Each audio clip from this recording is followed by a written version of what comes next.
Hello friends, എല്ലാവർക്കും സുഖമാണല്ലോ. ഇന്ന് നമുക്ക് അരി കൊണ്ട് ലഡ്ഡു ഉണ്ടാക്കിയാലോ. അത് എങ്ങനെയാണ് എന്ന് പറഞ്ഞ് നോക്കാം. ദീപാവലി അടുത്ത് വരുന്നുണ്ടല്ലോ. അടുത്ത ആഴ്ച ദീപാവലിയല്ലേ, നമുക്ക് ഈ പലഹാരം ഉണ്ടാക്കാം. 1 കപ്പ് പുഴുക്കലരി എടുക്കണം, 1 കപ്പ് തേങ്ങ വേണം, കുറച്ച് കപ്പലണ്ടി, പൊട്ടുകടല, കാഷ്യൂനട്ട്, ആൽമണ്ട്, വാൽനട്ട്, ഏലക്ക, ഇത്രയാണ് നമുക്ക് ആവശ്യം.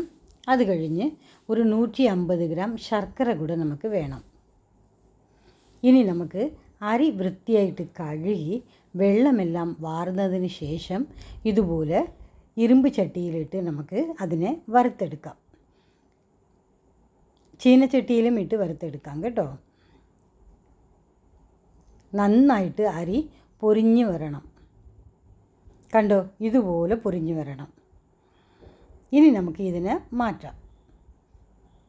ഇനി ആ ചീനച്ചട്ടിയിൽ നമുക്ക് 2 സ്പൂൺ നെയ്യ് ഒഴിച്ചിട്ട് അതിലേക്ക് നമ്മൾ എടുത്തു വച്ചിരിക്കുന്ന കപ്പലണ്ടി, പൊട്ടുകടല, ആൽമണ്ട്, കാഷ്യൂനട്ട് എല്ലാം കൂടെ നമുക്ക് വറുത്തെടുക്കാം. നെയ്യ് കുറച്ചുകൂടെ ഒഴിക്കുകയാണെങ്കിൽ കുറച്ചുകൂടെ നല്ല ടേസ്റ്റ് ആയിരിക്കും കേട്ടോ, നല്ല മണവും കിട്ടും. ഇത് നന്നായിട്ട് വറുത്ത് വന്നതിന് ശേഷം നമുക്ക് ഒരു പാത്രത്തിലേക്ക് എടുത്ത് മാറ്റാം. ഇതിനെ ഒരു മീഡിയം ഫ്ലെയിമിലിട്ട് വേണം നമ്മൾ വറുത്തെടുക്കാൻ, അല്ലെങ്കിൽ കരിഞ്ഞു പോകും. അത് കഴിഞ്ഞിട്ട് നമുക്ക് തേങ്ങ ഉണ്ടല്ലോ, തേങ്ങയും കൂടെ ഇതുപോലെ വറുത്തെടുക്കണം. മീഡിയം ഫ്ലെയിമിലാണ് തേങ്ങ വറുക്കേണ്ടത്, ഒത്തിരി ചുമന്നു പോകണ്ട.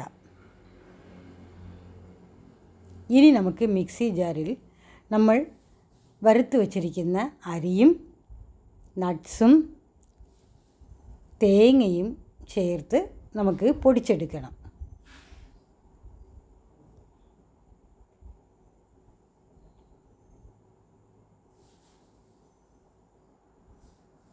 ഇനി ഒരു പാനിൽ 1 ഗ്ലാസ് വെള്ളം ചേർത്ത് ശർക്കര പൊടിച്ചിട്ട് നമുക്ക് അതിനെ തിളപ്പിച്ചെടുക്കണം.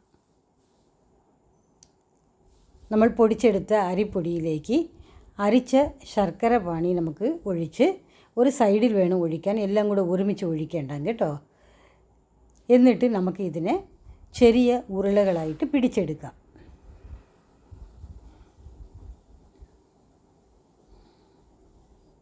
ഇത്തിരി ചെറിയ ചൂട് കാണും, നമ്മൾ സൂക്ഷിച്ച് വേണം ഈ ഉരുളകൾ ഉരുട്ടിയെടുക്കേണ്ടത്.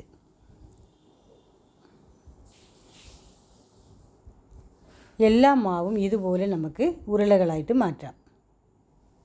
ഇത് വളരെ ടേസ്റ്റിയായ ഒരു പലഹാരമാണ്. ഈ ലഡ്ഡു ഹെൽത്തിയാണ്, കുട്ടികൾക്ക് സ്നാക്സ് ബോക്സിൽ കൊടുത്തുവിടാം.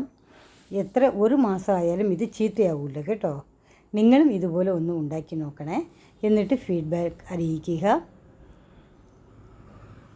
Thanks for watching.